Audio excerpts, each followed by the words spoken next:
Assalamualaikum warahmatullahi wabarakatuh. Ikhwan fil Islam, kaum muslimin dimanapun berada, terutama para jamaah Majelis Taklim Al-Islam. Ini adalah gedung Majelis Taklim Al-Islam. Alhamdulillah berada di areal seluas 2000 meter. Gedung ini sehari-hari digunakan untuk kegiatan taklim, terutama kajian tadabbur Al-Quran.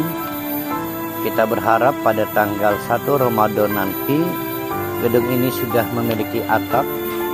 Oleh karena itu, para ikhwan fil Islam yang ingin berkontribusi pada pekerjaan atap gedung ini, silakan menghubungi nomor-nomor yang akan dipublikasikan oleh kami. Mari kita raih surga Allah dengan cara menjadi bagian dari penyelesaian pembangunan gedung Al-Islam ini. Terima kasih, jazakumullah khairan katsiran. Assalamualaikum warahmatullahi wabarakatuh.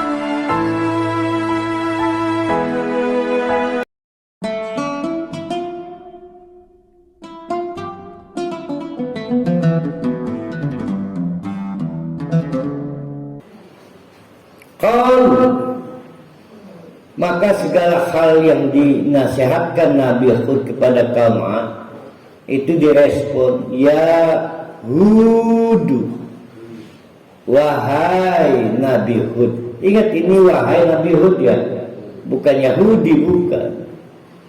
Ya Hud, wahai Nabi Hud.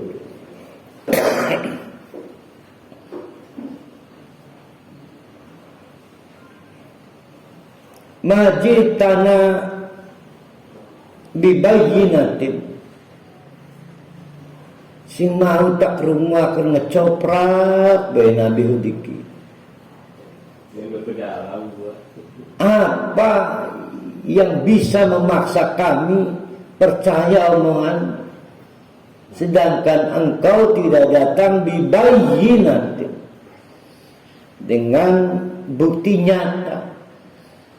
Lihat pada ayat sebelumnya, Nabi Hud seolah-olah ngiming-ngimingi. Apa ngiming-ngimingi? Kalau tobat nanti hujan turun, paceklik berakhir. Itu kan PHP dianggapnya, jual janji. Ya, calon-calon presiden itu jual janji. Buktinya apa? Ngecoprak. Saya nggak lihat buktinya bahwa hujan itu bisa diturunkan melalui engkau. Bibayinatin. Sampai di situ saya juga mau tanya ke bapak-bapak, ibu-ibu. Kan Nabi Hud ini satu dari 25 nabi yang kita hafal, terkenal lah. Bahkan kita juga biasa kalau punya anak laki-laki kita kasih nama salah satunya Hud. Maka kita punya tokoh namanya Hud Soleh. Ini yang orang Ciamas kan, salah satu orang pribumi yang diberikan anugerah jabatan di PT Krakatau Steel. Jadi menggabungkan dua nama nabi itu, ya Nabi Hud, ya Nabi Soleh, sehingga namanya Hud Soleh. Apa pada rincang apa Ciamas? Pada rincang ya. Sing tempat baju panas kenapa? Batu Kobong. Ya apa itu pada rincang Pak? Pabuaran kan itu. Pabuaran. Gati para halim hafalen tiasu pontang. Ayo, saya mau bertanya, siapa yang pernah tahu mukjizatnya Nabi Hud alaihi salam? Enggak ketemu. Enggak ada. Belum pernah ya kita dengar ya. Iya. Nabi Musa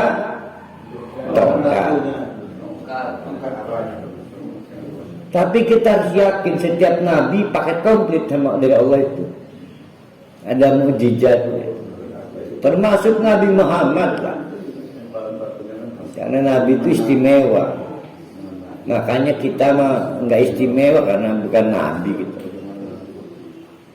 Coba Nabi Hud kira-kira yang pernah kita dengar mukjizatnya apa tuh? Batu. Melempar batu kasih kena. Itu Israelia, ngedongeng.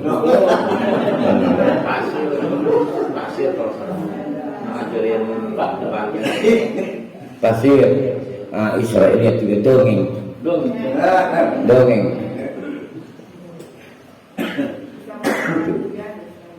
Ya kita hampir lupa apa ya mukjizat ya. Tapi kalau Nabi kita Nabi Muhammad sallallahu alaihi wasallam udah tahu, nggak perlu diperdebatkan, yaitu Al-Quran. Nah coba kita cari tahu mukjizatnya apa ya. Karena ini dipersoalkan oleh kaumnya sendiri. Bibayinatin lah buktinya apa sih? Jadi dipersoalkan apa kehebatan syirkun apa? Seolah kita ngomong kamu tuh orang biasa kayak ngomong kayak satu bahasa. Wa ma nahnu bitariki ilahatina mual bakal kami putus hubungan dengan Tuhan-Tuhan palsu kami. Ankaulika hanya karena sebab ceramah-ceramah kami. Jadi harga mati kami selama ini membangun kehidupan bersama Tuhan-Tuhannya. Jadi mal bakal kami tinggalkan. Takut kualat.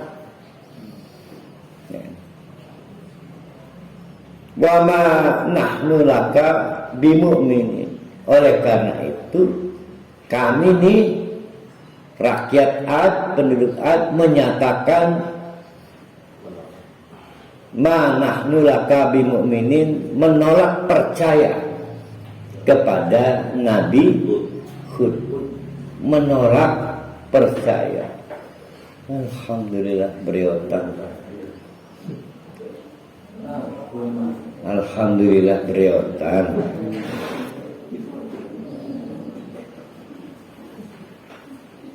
Beriotan bisa alhamdulillah ya. Iya kan saya nggak ngomong makan beriotan. Innakulu illa taraka ba'du ilahatina bisu.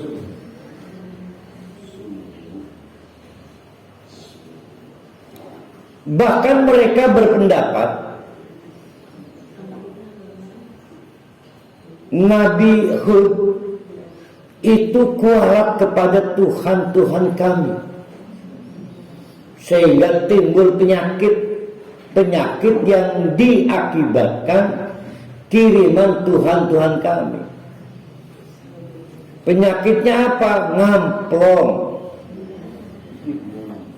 Sudah tahu kebiasaan kami itu mengkeramatkan si fulan, nekat dia suruh ninggalkan kamu tuh penyakit sawan itu akibat kamu melawan Tuhan kamu. Ilah taroka ba'du ilahatina bisu. Jadi kena kualat, kesambet penyakit dari sebagian Tuhan-Tuhan kami. Dijawab oleh Nabi Hud, enak biasa baik ngomong. Ini usyhidullah, nggak mungkin kali. Saya bersaksi kepada Allah. Wa asyhadu anni bari'um mimma tusyrikun. Saya juga meminta mereka bersaksi supaya bebas hubungan dari agen-agen Tuhan-Tuhan palsu itu, yaitu Tuhan-Tuhan min dunihi, selain Tuhan Allah. Fayaqiduni jami'an. Nah, sampai situ titik. Fa, di sini pakai fa. Ternyata hari demi hari, waktu demi waktu, tidak ada kemajuan yang berarti. Bahkan mereka kaum Ad itu, kaum dakwahnya Nabi Hud, menganggap Nabi Hud terserang penyakit. Ya, penyakit ngamplong lah. Akibat dikirim oleh Tuhan-Tuhan mereka ke sana. Mau gimana kalau sudah begitu? Tapi ngajak gue waktu urusan bahaya, badan gue gede. Rasanya para kali dikirim dakwah di daerah Kampung Ambon. Wah, ini para ogah ya. Nah, ini kasihan Nabi Hud ini. Tapi begitu dari sini, mungkin gede tinggi juga. Dah iya kan dewek sing didakwai kan SKBU. Ini kan minoritas lawan mayoritas. Suatu hari di tengah-tengah gejolak anti-Islam, maaf di India, karena memang partai Hindu di sana itu mengkampanyekan anti-Islam. Di suatu blok perumahan di kota itu ada satu rumah dari keluarga Muslim nyempil. Ada suaminya, ada istrinya, dan bayi yang tiap saat menangis karena susu ibunya nggak bisa keluar dan dia butuh air susu. Bagaimana mau belanja? Keluar rumah dikeroyok, dibunuh. Ini di India. Tapi suara tangisan bayi membuat nekat suami. Maka dia pamit pada istrinya, apapun yang terjadi, Papa harus berangkat ke pasar cari susu untuk bayinya. Baru beberapa langkah meninggalkan blok di tempat pemukimannya, maka radikalis dari kaum Hindu mengeroyok si orang ini, mati, terbantai.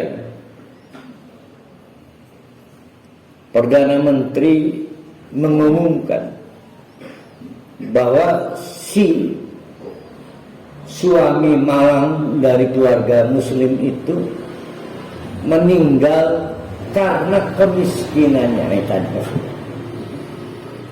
Jadi meninggal karena kemiskinannya. Itu karena miskin apa karena Muslim? Karena miskin apa karena Muslim? Andai kata dia nggak miskin di tengah-tengah identitas Islamfobia itu, pasti dia bertahan di rumah karena logistik ada. Tapi karena kemiskinan, bahan baku untuk bertahan hidup nggak cukup, maka ya akhirnya keluar. Jadi kadang-kadang memang minoritas itu harus bertahan dalam rumah. Tapi kalau menantang mayoritas ya terbunuh.